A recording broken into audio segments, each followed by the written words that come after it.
Cool. It must be Friday. Here we are. Anastasia, how are you? I'm doing well. How are you? I'm doing all right. I'm looking forward to our poker game later on tonight, so that'll be fun.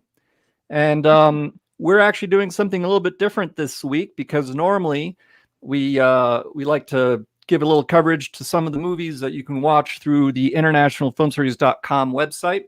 And this time out, it's basically I talked with Ana and just said, man, I got a lot of other movies I've been wanting to see for a while, and I know you've probably got some. So this is just basically going to be a super informal grab bag of basically the movies that we just happen to watch this week that don't really have anything to do necessarily with the International Film Series, except of course that it all helps to, just cinema appreciation in general. It's one of those things that keeps us all together and in the game. And I also want to point out, there's people who've been asking specifically about what the status is for the Oscar Shorts program. This has always been a very popular program that has been offered through the International Film Series, where we have the Oscar Shorts that are for documentary, for live action, for animation. And we do have those coming up so that you can watch them virtually through our website starting April 2nd. So mark your calendar and get ready to watch those. But in the meantime, Anastasia, why don't you just tell me about some of the random movies that you saw this week? All right. This week I tried to kind of be a little more optimistic in my selections in terms of lighter content. So I started out with Gentlemen Prefer Blondes, which was Howard Hawks' film from 1953. And this has been on my list for a while, so I'm glad to finally have gotten around to it. Jason, can you check out the trailer?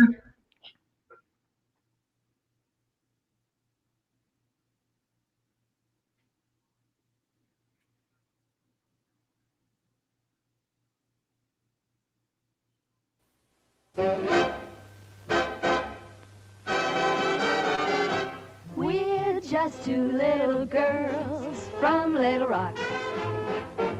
We lived on the wrong side of the tracks. But little rocks or square rocks, these gals must have their rocks. Diamonds are a girl's best friend.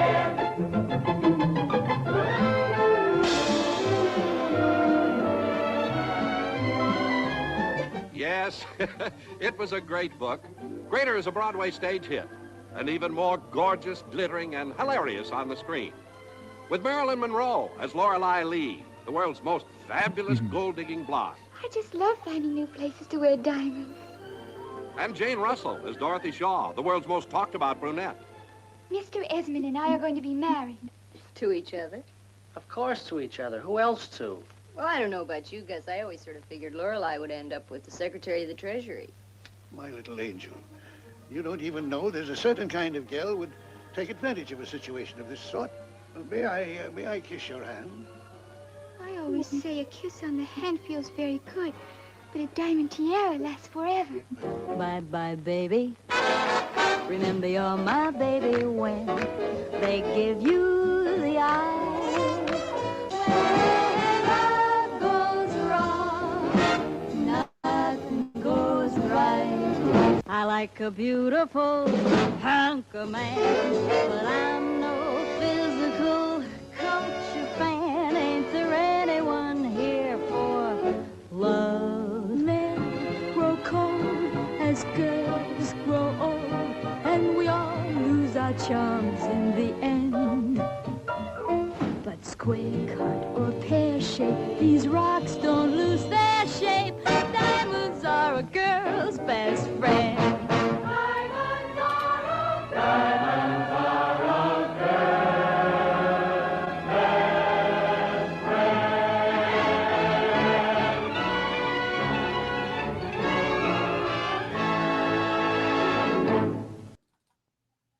All right. So that was Gentlemen Prefer Blondes, and this was actually the only film that Monroe and Russell did together. And after the film's success, 20th Century Fox considered putting them together as a duo, but that never came to be.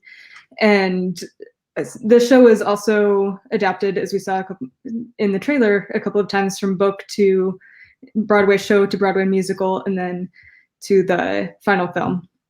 And it's interesting to note that the Broadway show headlined Carol Channing, who's also a fun character to watch. And the show follows two showgirls, one that's engaged to a millionaire, and they embark on a cruise together while being tailed by a private detective. So, of course, in typical Hollywood musical fashion, there are a bunch of things that go awry along the way and a bunch of different gag jokes.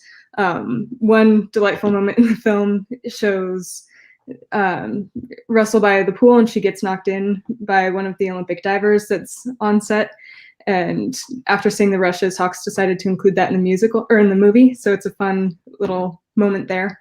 And then it was also fun to see numbers like Diamonds Are a Girl's Best Friend, which has persisted in popular culture, even up through the 2020 Birds of Prey film. It's been referenced several times, and I'm sure a lot of people remember the Material Girl music video taking direct inspiration from it. So it was fun to kind of see it all come together and be a lighter note in my week.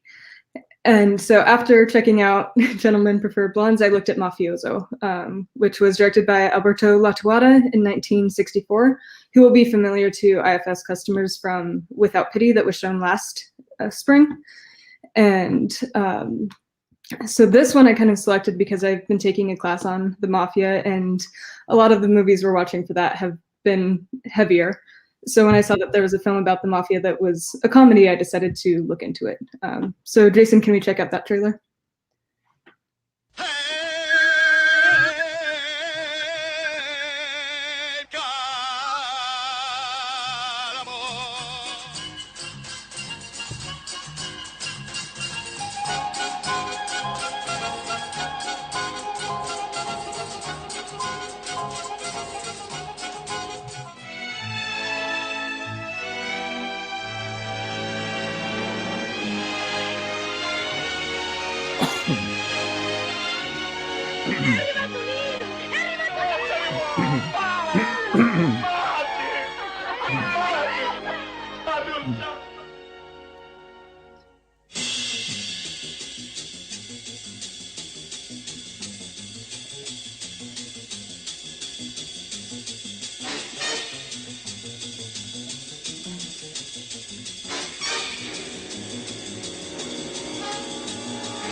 Nino.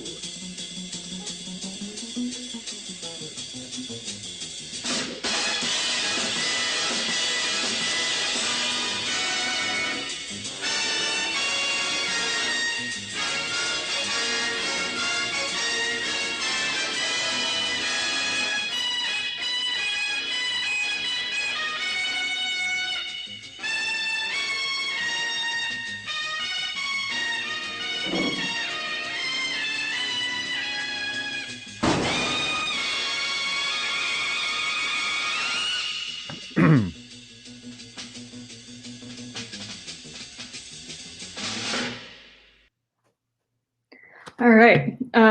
So Mafioso, Alberto Latuada, and it starred Alberto Sordi, Norma Bengal, and Ugo Atanasio, who was actually Latuada's father-in-law, and he played the mob boss. So that was fun to see that connection.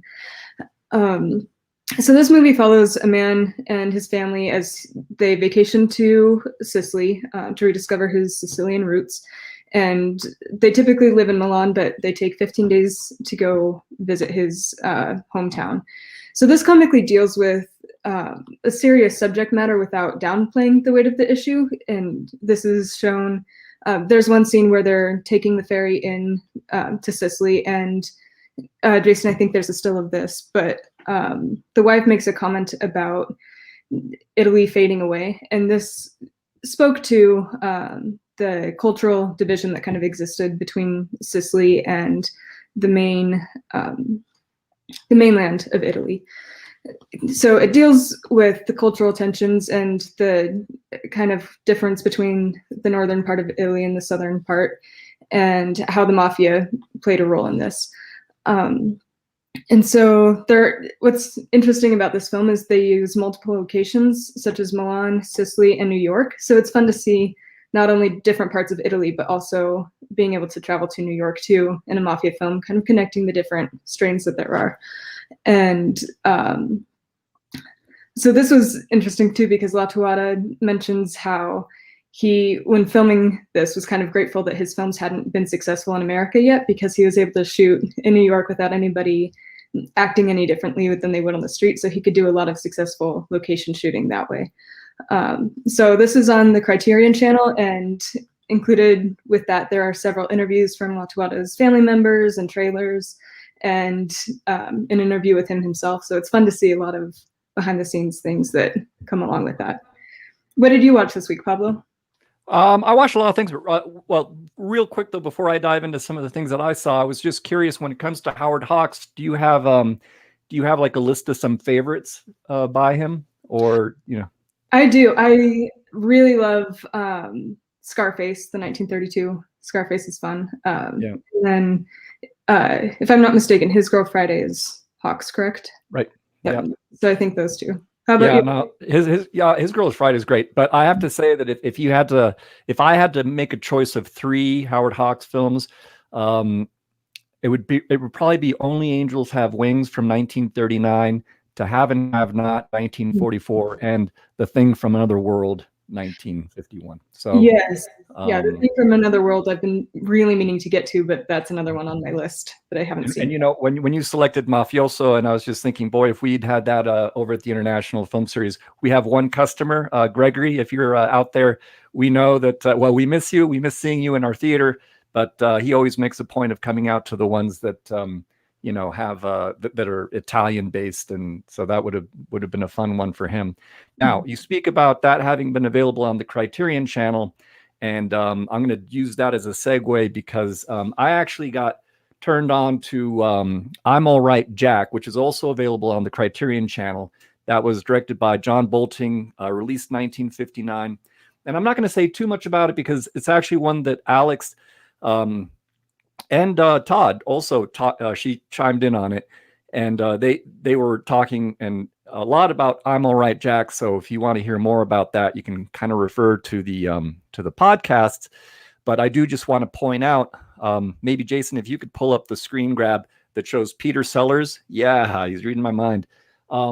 This is an example of a film where Peter Sellers was playing 2 roles, and what's interesting is that there's 2 other people associated with this movie. There was the editor, Anthony Harvey, who would go on to work with Kubrick on Lolita, which came out 3 years later. And he also worked with Kubrick on Strangelove. Also, the art director, William Andrews, went on to work on Lolita. So this is definitely an interesting film for any Kubrick films to take note of. And it is really a fascinating movie that delves into not just class systems, but the unions. And it's satirical. There's elements of farce, and it's a fun watch. So I recommend I'm All Right, Jack. Then here's a movie that actually was recommended to me a long time ago by Niall Southern, who is a local filmmaker. And he's actually working on a documentary about his father, Terry Southern, which we'd love to hopefully screen at the International Film Series someday. But he's friends with Jules Pfeiffer, who a lot of people will know for the his cartoons in the New Yorker and Village Voice, etc. Well, Jules Pfeiffer ended up writing something called Little Murders, which was released as a film directed by Alan Arkin in 1971. Might as well show the trailer for this one, Jason, if you got it.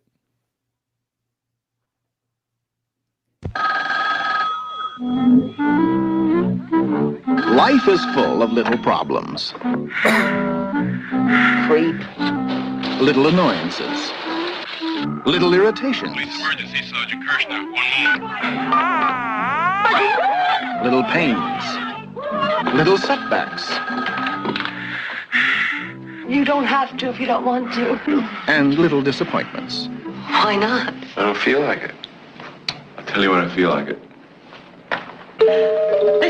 Alfred. Life is full of countless small situations that you either learn to live with or you go bananas.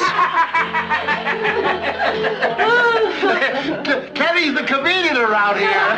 Is there something the matter with your face? Is there? Well, Alfred's always getting beat up. Fortunately, most of these problems can be solved. Unless, of course, the problem is permanent. Who got it this time? I don't know. It's in the other wing. You could have been killed. I get shot at every day. Jules Pfeiffer's first play is now director Alan Arkin's first film. Every crime has its own pattern of logic. If everything is so hopeless, well, why do anything? Okay. Why get married? You said you wanted to. Little Murders, a terrifying comedy, starring Elliot Gould, Marcia Rod, and three of the screen's most brilliant actors. Donald Sutherland as the minister. That of the 200 marriages that I have performed, all but 7 have failed. I beg you feel no shame. Homosexuality is all right. Really it is. It's perfectly all right. These hands closed. Lou Jacoby as the judge, who believes that anyone who can look at life and smile should be locked up. You come up before me again! Who's behind this conspiracy? Once again, ask the question who has And the most Alan game. Arkin as the detective, who believes there is no law. A conspiracy of such ominous proportion that we will never know the whole story. Little Murders, a devastating social comment on love. I think I'm falling in love with you. Alfred! Involvement. Who do you think you are? What kind of a man are you? Motherhood. Always darkest before the dawn. Fatherhood. Lesbians of Venus. Is this what I spent $10,000 a year at graduate school for? Brotherhood. You. And the world we live in. What is it that these 345 homicides have in common? They have in common 3 things, eh? They have nothing in common. What have I left to believe in? We are readying mass arrests. Witness. Little Murders. It's better than being a victim. Come and get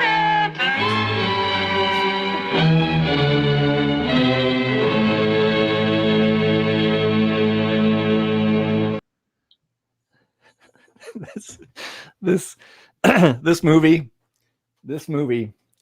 is bonkers. It is bonkers. I really didn't I didn't do any reading up on it or anything, and I just came to it fresh. Wow. All I can say is it's definitely really dark. Donald Sutherland is amazing. We did a screen grab of him. Might as well toss it up, Jason. It's just he really sort of steals his scenes and just puts it all in there, and his just the speeches that he gives are just absolutely inspired. But it's very dark, so you might as well toss in that other screen grab that you had, Jason, that you liked, that shows Elliot Gould just sitting in the subway being ignored by everyone with a bunch of blood, but sort of a blood splattered shirt. So yeah, this movie definitely it takes a very, very dark turn. And I think the only thing I want to add to this is that what's fascinating to know is that Pfeiffer originally wrote this as a play, but he was inspired by the assassination of John F. Kennedy.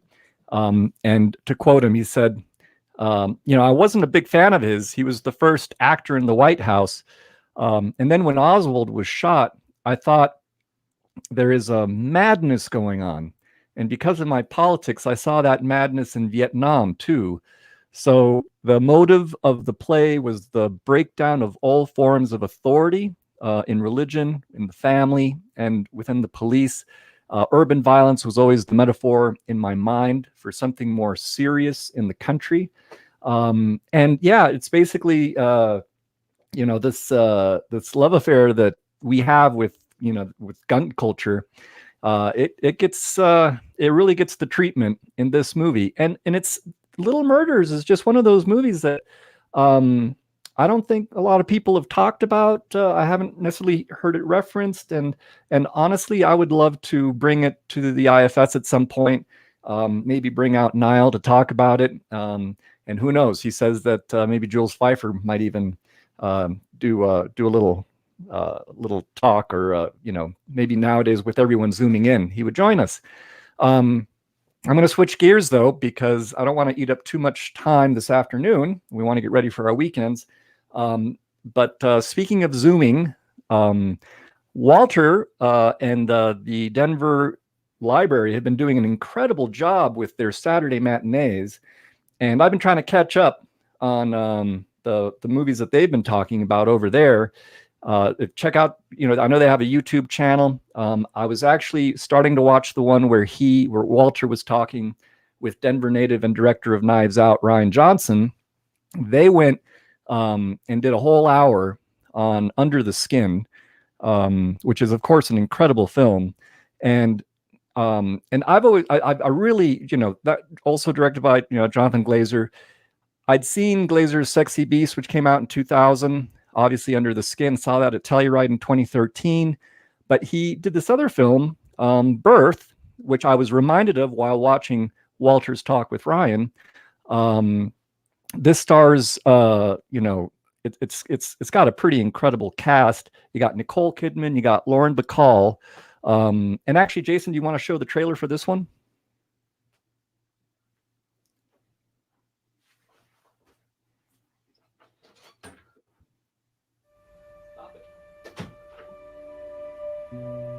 You know that I loved Sean. You know so much. It's taken me this long, and I can't get him out of my system. I can't. Too many memories.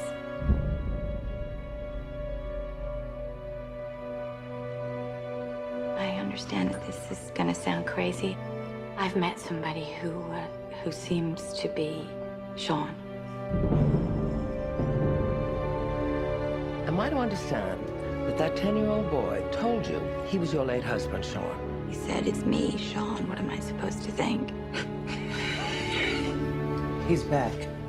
What do you want? You'll be making a big mistake if you marry Joseph. There's a boy this tall who wants to marry my fiance. You're hurting me. Don't bother me again.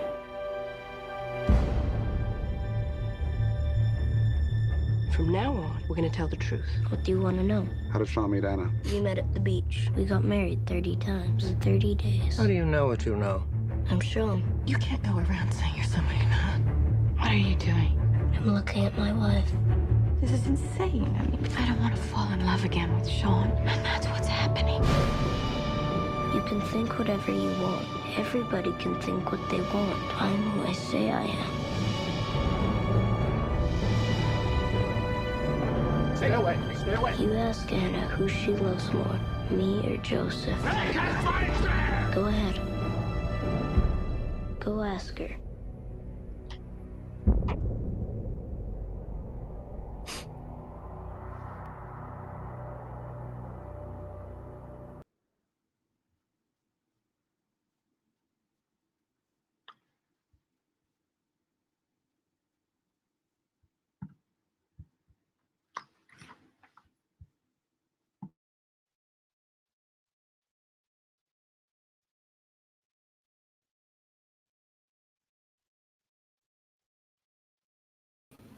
So we seem to be having some technical difficulties with Pablo here because your mic is also not working again. Oh, sorry. There it is. There it is. You know what happened is I had to actually rush out while that trailer was playing because Skipper, my cat, was just yowling up a storm out there, wanting to be let out. So, and now the other cat's acting up. But anyway, Jason, if you could toss up the screen grab for the 10-year-old kid from Birth. I just wanted to say that the performances here were across the board. It's really hard to get sometimes a really strong, deep performance from a younger kid. But I mean, I was definitely gripped by this. But I just also want to say, and I don't know if you can necessarily tell from the screen grabs alone, but I feel like sometimes when I'm watching movies that were shot on film, that you're then watching them through streaming or however you are watching it digitally, I feel sometimes they get cleaned up digitally.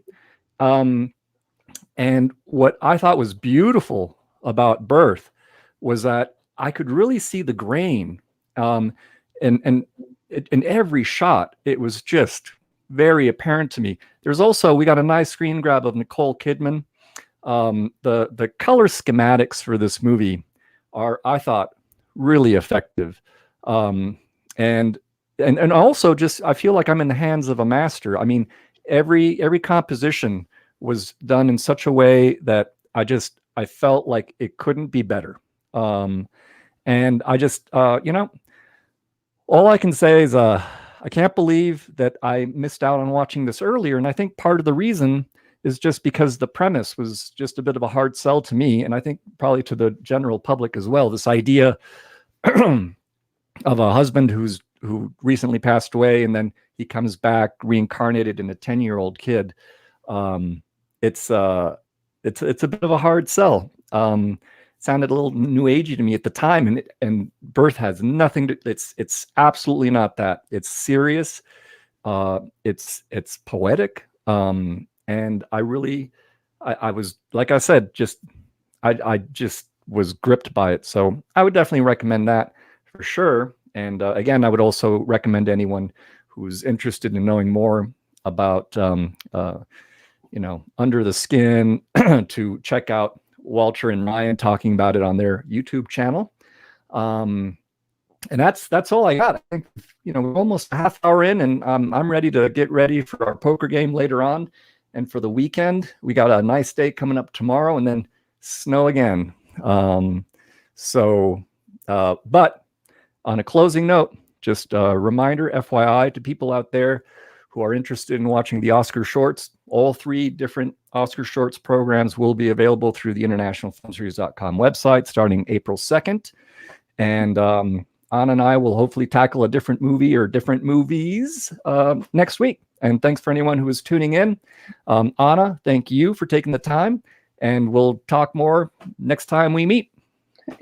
Thank you, Pablo, and thank you, everyone. Bye. Bye.